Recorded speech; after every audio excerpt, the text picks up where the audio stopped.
नमस्कार, मी अजित चव्हाण. ऑडिट मतदारसंघाचं या आमच्या लोकप्रिय निवडणूक स्पेशल कार्यक्रमामध्ये आपलं पुन्हा एकदा मी स्वागत करतो. हिंदवी स्वराज्याचं तोरण उभारणाऱ्या छत्रपती शिवरायांची जन्मभूमी असलेला मतदारसंघ या मतदारसंघामध्ये आपण जाणार आहोत. केवळ ऐतिहासिकच नाही तर विविध धार्मिक, सांस्कृतिक, सामाजिक वैशिष्ट्यांची पार्श्वभूमी या मतदारसंघाला लाभली आहे आणि म्हणूनच इथलं राजकारणही काहीसं निराळं आहे. आपण ओळख करून घेऊयात कुठल्या मतदारसंघात आज आपण जातोय ते. पुणे नगर रस्त्यावर पुण्यापासून साधारणपणे 65 किलोमीटरवर शिरूर शहर आहे. मात्र या शिरूर लोकसभा मतदारसंघाचा विस्तार खूप मोठा आहे. मतदारसंघाच्या एका टोकाला गड किल्ले डोंगरदऱ्यांनी व्यापलेला आदिवासी भाग आहे, तर दुसऱ्या टोकाला झपाट्यानं नागरिकीकरण होत असलेला पुणे पिंपरी चिंचवड शहराचा भाग आहे. ऐतिहासिक तसेच धार्मिक पार्श्वभूमी लाभल्यानं हा मतदारसंघ वैशिष्ट्यपूर्ण असा बनला आहे.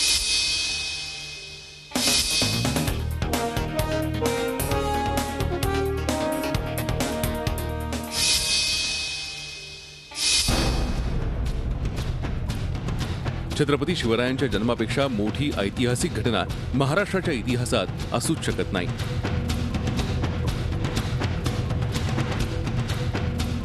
जुन्नरच्या वेशीवर असलेल्या याच शिवनेरी किल्ल्यावर महाराजांचा जन्म झाला.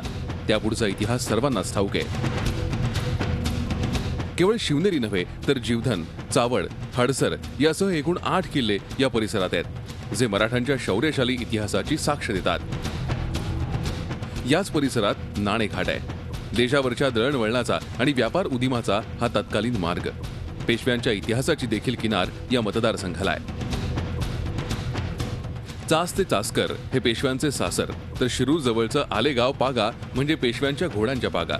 स्वातंत्र्य लढ्याच्या इतिहासाबद्दल बोलायचं झालं तर सशस्त्र क्रांतीच्या माध्यमातून बलिदान पत्करलेले शिवराम हरी राजगुरू याच मतदारसंघातल्या खेडचे.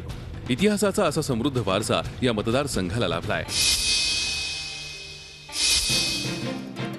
शिरूर मतदारसंघाला धार्मिक तसंच पर्यटन दृष्ट्या मोठं महत्व आहे. 12 ज्योतिर्लिंगांपैकी एक असलेलं भीमाशंकर, अष्टविनायकातलं लेण्याद्री, ओझर आणि रांजणगाव ही तीर्थक्षेत्र शिरूरमध्येच येतात. ज्ञानोबांची आळंदी आणि तुकोबांचं देहू याच मतदारसंघात आहे. या सगळ्याच्या जोडीला निसर्गाचं भरभरून वरदान लाभलंय. माणिक डोहचं बिबट्या निवारा केंद्र हे देखील शिरूरचंच अंग आहे. शिवाजी महाराजांचं जन्मस्थळ शिवनेरी किल्ला, चावंड किल्ला, प्रसिद्ध असा नाणेघाट की ज्याच्यातून मुंबई फार जवळ पडते.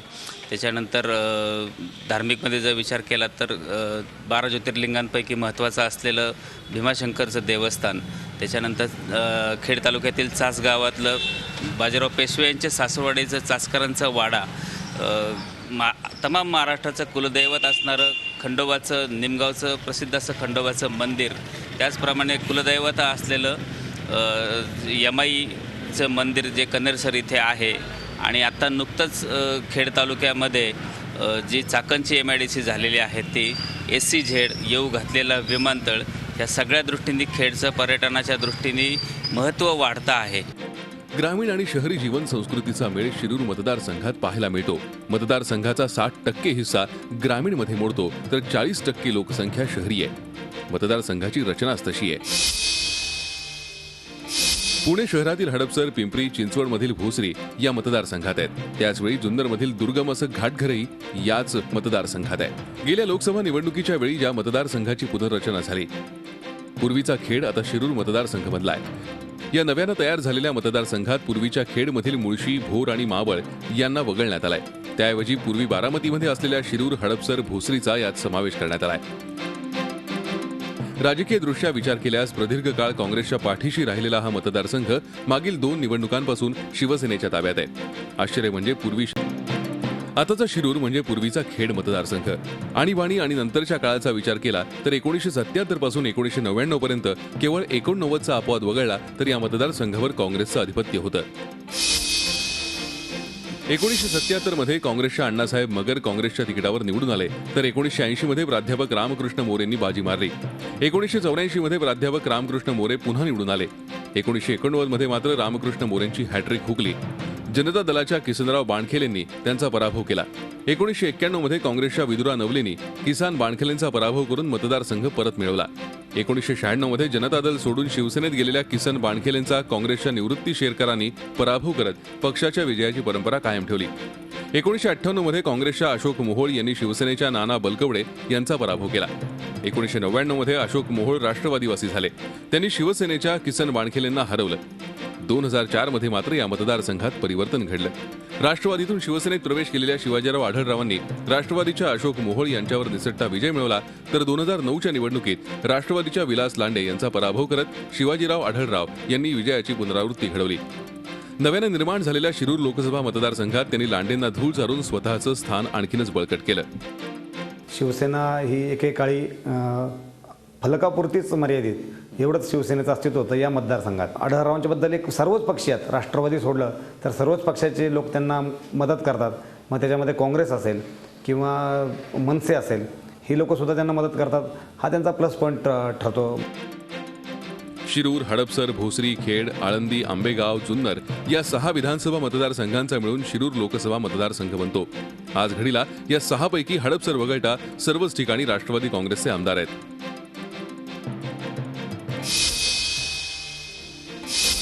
जिल्ह्याची जिल्हा परिषद, बहुतांश पंचायत समित्या तसंच नगरपालिका राष्ट्रवादीच्या ताब्यात आहेत. राष्ट्रवादीचे जनक आणि केंद्रीय कृषी मंत्री शरद पवार यांच्यासह उपमुख्यमंत्री अजित पवार आणि विधानसभा अध्यक्ष दिलीप वळसे पाटील यांचा मतदारसंघात चांगलाच प्रभाव आहे. असं असलं तरी हा लोकसभा मतदारसंघ शिवाजीराव आढळराव पाटलांकडे म्हणजेच पर्यायानं शिवसेनेकडे आहे. हा राजकीय विरोधाभासच मतदारसंघाच्या प्रगतीमध्ये अडथळा ठरतोय. Arun Metre, Zee media, Shirur. गेल्या लोकसभा निवडणुकीमध्ये राष्ट्रवादीकडून स्वतः शरद पवार शिरूर मतदारसंघातून लढणार अशी चर्चा सुरू होती. त्यावेळी माझ्यासमोर ओबामा जरी येऊन उभे राहिले तरी मी त्यांचं पानिपत करीन अशी डरकाळी खासदार आढळराव पाटलांनी फोडली. दरम्यान पवारांनी आपला मनसुबा बदलला आणि आढळरावांनी ती निवडणूक एकतर्फी जिंकली. ओबामांना ही टक्कर देण्याची हिंमत ठेवणाऱ्या या खासदाराची ओळख करून घेऊयात. नाव शिवाजीराव आढळराव पाटील.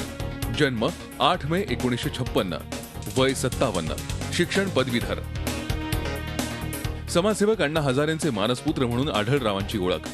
शेतकरी कुटुंबात जन्मलेले शिवाजीराव यांचा दांडगा जनसंपर्क ही जमेची बाजू आहे. वाड्या वस्त्यांवर फिरणारा तसंच प्रत्येकाची आपुलकीनं विचारपूस करणारा खासदार अशी त्यांची ख्याती. म्हणून की काय राष्ट्रवादीचा किल्ल्यात सलग 2दा निवडून येण्याची किमया त्यांनी साधली आहे.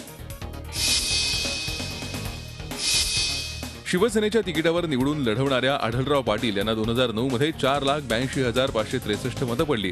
तर राष्ट्रवादीचे विलास लांडे यांना 3,03,952 मतं पडली. आढळरावांनी विलास लांडेंचा तब्बल 2.25 लाख मतांनी पराभव केला. शरद पवारांच्या जिल्ह्यामध्ये शिवसेनेचा भगवा झेंडा घेऊन निवडून येऊन त्यांच्याशी संघर्ष करून विकासाची कामं करतोय आणि याची उत्सुकता जनतेमध्ये असल्यामुळं लोकांनी चांगल्या प्रकारे प्रेम दिलं, चांगल्या प्रकारे प्रतिसाद दिला. उद्योजकतेकडून राजकारणाकडे वळणारे आढळराव पाटील यांनी राजकारण आणि उद्योग यांचा समतोल साधलाय. खासदार शिवाजीराव आढळराव पाटील यांना वाचनाची तसंच लिखाणाची आवड आहे. शास्त्रीय संगीत ऐकण्याची आवड आहे. क्रिकेट पाहण्याची तसंच प्रवासाचीही आवड आहे. आढळराव आता हॅट्रिक करण्यासाठी सज्ज झालेत. मात्र राजकारणात चित्र कधीही बदलू शकतं. त्यामुळे आढळरावांना पुन्हा राष्ट्रवादीचा किल्ला सर करताना नवी रणनीती आखावी लागणार हे मात्र नक्की. Arun Metre, Zee media, Shirur. नेमक्या काय समस्या आहेत मतदारसंघात एक नजर टाकूयात.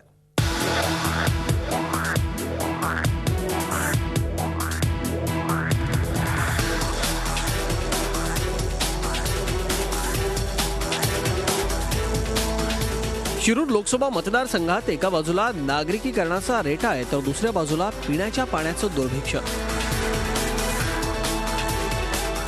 कुठे वाहतूक कोंडी होते तर कुठल्या भागात गावापर्यंत पोहोचायला रस्तेच नाही आहेत. या परिसरातल्या डोंगर दऱ्यांमध्ये आदिवासींच्या वाड्या वस्त्या आहेत. नेमानं भरपूर पाऊस पडत असला तरी उन्हाळ्यात या ठिकाणी भीषण पाणी टंचाई जाणवते. उन्हाळ्यात आता यावेळी तुम्ही पहिला असेल भीषण दुष्काळ पडला होता. गावोगावी पुरं टँकर चालते. त्याच्यात काय लोकांची शेतं जळून गेली, लोकांच्या फळबागा जळून गेल्यात. या भागातल्या रस्त्यांचीही दुर्दशा आहे. कित्येक गावांना तर पक्के रस्ते नाहीत. कित्येक ठिकाणी रस्ते म्हणजे अडथळ्यांची शर्यत ठरते. इथल्या लोकांना जीवनावश्यक गोष्टींसह शिक्षण आणि आरोग्या संदर्भातल्या गोष्टींबाबत वानवा आहे. सरकारी निधी आणि योजना लोकांपर्यंत पोहोचवणं हेच मोठं आव्हान आहे. कांदा, बटाटा तसंच भाजीचं उत्पादन या परिसरात मोठ्या प्रमाणावरती होतं. या पिकांना भाव मिळवण्याबरोबरच पिकं टिकवण्यासाठी कोल्ड स्टोरेज सारख्या सुविधा उपलब्ध होणं गरजेचं आहे. कोलेस्टर वगैरे व्हायलाच पाहिजे, कारण ते शेतकऱ्यांना फार गरजेचं आहे होणं कोलेस्टर. विरोधाला विरोध करायचं काम जास्त चालू झालेलं आहे नुसतं. त्याच्यापेक्षा कुठंतरी काही विकास केला जाईल का, विकासासंदर्भात भूमिका घ्यावा, सकारात्मक भूमिका घ्यावा अशी अपेक्षा आहे. मतदारसंघांमधल्या उद्योग व्यवसायांची भरभराट ही जमेची बाजू असली तरी ती अनेक बाबतीत स्थानिकांच्या मुळावर उठायची शक्यता आहे. औद्योगिक प्रकल्प तसंच विमानतळासारख्या प्रकल्पांसाठी मोठ्या प्रमाणावर जमिनी संपादित करण्यात येत आहेत. या विकासाच्या दृष्टिकोनातून आवश्यक असल्या तरी देखील शेतकऱ्यांचं नुकसान होऊ नये अशी शेतकऱ्यांची अपेक्षा आहे. मतदारसंघात 8 मोठे धरण प्रकल्प आहेत. त्याच्या पाण्याचं योग्य वाटप आणि नियोजन होणं गरजेचं आहे. मोठे प्रकल्प शिरूर ह्या लोकसभा मतदारसंघात मोठे प्रकल्प केंद्राचे कुठले अजून आलेले नाहीत. ते जर आले तर एका मोठ्या प्रकल्पाबरोबर अनेक छोटे छोटे लघुउद्योग उभे राहतात आणि त्यातून मोठ्या प्रमाणावर 1000-2000 माणसांना रोजगार उपलब्ध होऊ शकतो.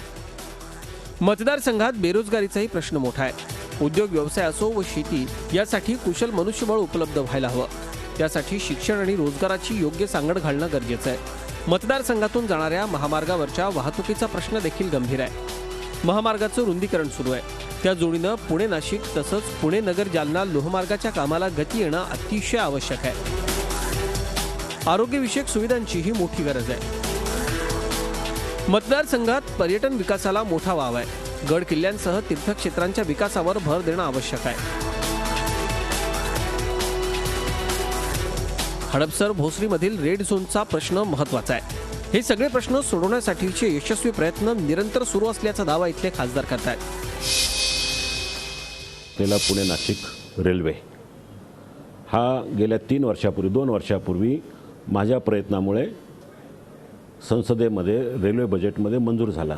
खेड ते सिन्नर हा चौपदरी रस्ता हा सुद्धा माझ्या पाठपुराव्यामुळे जवळजवळ 20-25 बैठका गेल्या 5 वर्षात घेतल्या आणि विशेष करून राजगुरुनगर, मंचर, नारायणगाव, आळेफाटा ह्या ठिकाणी वाहतुकीचा खूप मोठा खोळंबा होतो.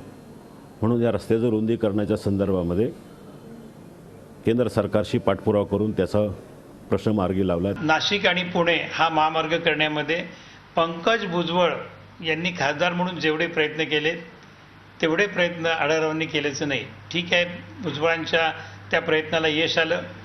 आढळरावांच्या मतदारसंघातनं तो मार्ग जात असताना त्याचं श्रेय घेण्याचा देखील ते प्रयत्न करत आहेत. खासदार शिवाजीराव आढळराव पाटलांना जनहिताच्या कामांचा उरक आहे. त्यामुळे मतदारसंघातील बहुतांश प्रश्न मार्गी लागत आहेत. अर्थात सगळेच प्रश्न मिटले असं अजिबात नाही. अनेक बाबतीत मतदारसंघातील किंबहुना पुणे जिल्ह्यातील राजकारण आडवं येतं. ते बाजूला ठेवून सर्वच लोकप्रतिनिधींनी व्यापक लोकहित जोपासण्याची नितांत आवश्यकता आहे. झी मीडियासाठी अरुण मेहत्रे, शिरूर. आणि आता पाहूयात शिवाजीराव पाटील कुठं पास झालेत कुठं नापास. बैलगाडी शर्यतीची बंदी उठवण्यात यश आलंय. रांजणगाव आंबेगाव पुलाची उभारणी केली आहे. सांस्कृतिक भवन बांधलंय. बंदिस्त गटार योजना. पुणे नाशिक लोहमार्गाला मंजुरी आणली आहे. इथं पास झाले शिवाजीराव आढळराव. चाकण विमानतळ प्रकल्प रेंगाळलेला आहे. पर्यटनासाठी अपुरा पाठपुरावा आहे. दुर्गम भागात सोयीसुविधा नाहीत. वाड्या वस्त्यांमध्ये रस्ते नाहीयेत. मोठे प्रकल्प आणण्यात अयशस्वी ठरले आहेत. इथं नापास झालेत शिवाजीराव आढळराव पाटील.